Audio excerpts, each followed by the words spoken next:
Dunia Galang menyempit sejak 5 tahun lalu, tepatnya saat tangis melengking itu pertama kali membelah keheningan rumah mereka.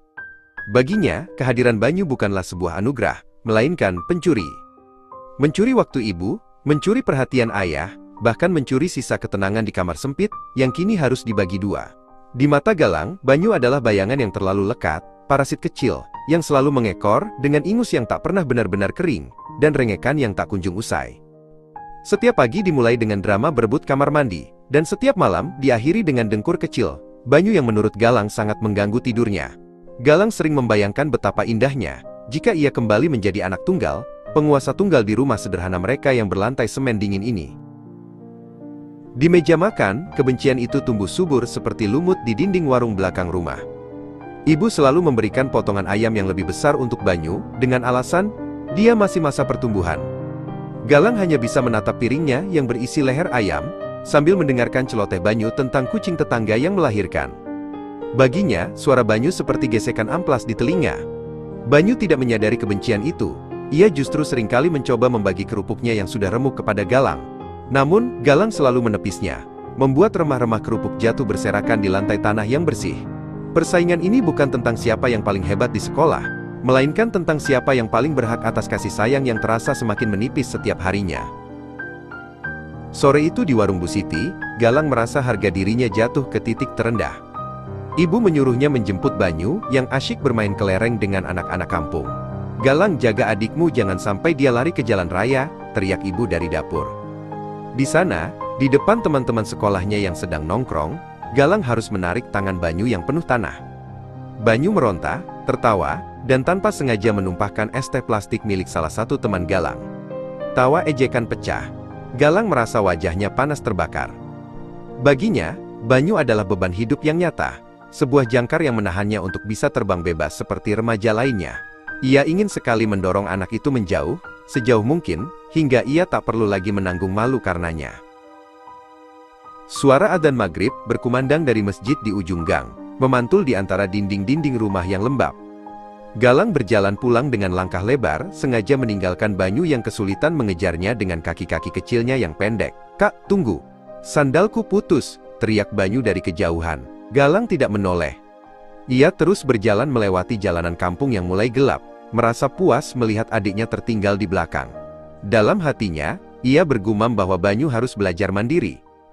Namun jauh di lubuk sanubarinya, ada rasa dengki yang berbisik bahwa ini adalah hukuman kecil untuk semua kerepotan yang ditimbulkan Banyu.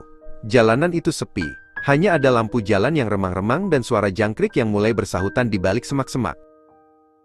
Suatu malam, kemarahan Galang memuncak. Banyu tanpa sengaja menumpahkan tinta di atas tugas prakarya Galang yang harus dikumpulkan besok pagi. Itu adalah maket bangunan dari stik es krim yang dikerjakan Galang selama seminggu penuh. Tanpa berpikir panjang, Galang membentak dengan suara yang menggelegar. "Aku benci punya adik sepertimu. Kenapa kamu harus lahir? Pergi sana, jangan pernah kembali." Banyu terdiam, matanya yang bulat berkaca-kaca. Ia tidak menangis kencang seperti biasanya. Ia hanya menunduk memegang robot mainan plastiknya yang sudah patah, lalu perlahan berjalan keluar kamar. Galang tidak peduli. Ia melempar maketnya yang rusak ke pojok ruangan dan merebahkan diri, mencoba meredam detak jantungnya yang masih dipacu amarah. Jam dinding berdetak di ruang tengah, memecah kesunyian malam yang semakin larut. Ibu masuk ke kamar Galang dengan wajah cemas yang tidak bisa disembunyikan. "Galang, kamu lihat Banyu? Dia tidak ada di kamarnya, tidak ada di dapur juga." Galang hanya bergumam malas, mengatakan mungkin Banyu sedang bersembunyi di bawah meja.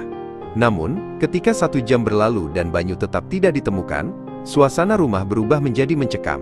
Ibu mulai terisak, memanggil nama Banyu ke arah halaman yang gelap. Ayah belum pulang dari kerja lembur di pabrik. Galang mulai merasa ada sesuatu yang tidak beres. Perasaan tidak enak mulai merayap di tengkuknya, sebuah firasat buruk yang perlahan menghapus sisa-sisa amarahnya tadi. Hujan tiba-tiba turun dengan sangat deras, seolah langit ikut merasakan kegelisahan di rumah itu.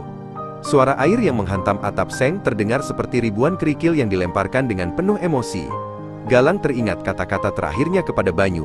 "Pergi sana, jangan pernah kembali." Kalimat itu kini bergema di kepalanya, terdengar berkali-kali lipat lebih kejam di tengah suara guntur. Ia menyambar jaket lusuhnya dan lari keluar rumah tanpa alas kaki. Dinginnya air hujan langsung menusuk kulit, tapi rasa takut di hatinya jauh lebih dingin. Ia mulai membayangkan segala kemungkinan buruk yang bisa menimpa anak sekecil Banyu di malam badai seperti ini. Penculikan, kecelakaan, atau terpeleset ke sungai yang alirannya deras di belakang kampung. Galang berlari menuju masjid, berharap Banyu bersembunyi di sana, tapi hasilnya nihil. Ia terus berlari ke arah warung, ke sekolah, ke lapangan kelereng, meneriakkan nama adiknya, hingga suaranya serak beradu dengan deru angin. "Banyu! Banyu, maafkan kakak. Keluar Banyu!" Setiap sudut kampung yang biasanya terasa akrab kini tampak asing dan mengancam. Bayangan pepohonan pisang terlihat seperti monster yang menyembunyikan adiknya. Galang menyadari betapa sepinya hidupnya jika suara cempreng Banyu benar-benar hilang selamanya. Ia menyadari bahwa selama ini, egonya telah membutakan matanya dari fakta sederhana. Banyu adalah satu-satunya orang yang selalu menatapnya dengan kekaguman, meski ia selalu bersikap kasar. Langkah Galang terhenti di dekat parit besar yang airnya meluap hingga ke jalanan. Di sana, di bawah pohon mangga tua yang rimbun, ia melihat sesuatu yang berwarna kuning. Jas hujan plastik murah milik Banyu. Dengan jantung yang seakan berhenti berdetak, Galang mendekat. Ia menemukan Banyu terduduk meringkuk di antara akar pohon yang menonjol, menggigil hebat dengan bibir yang membiru. Di pelukannya, Banyu mencoba melindungi market stick es krim milik Galang yang dibalut plastik kresek. "Kakak, Banyu mau perbaiki ini di rumah teman, tapi hujan," bisik Banyu lemah sebelum matanya terpejam. Galang luruh ke tanah, memeluk tubuh kecil yang dingin itu dengan erat.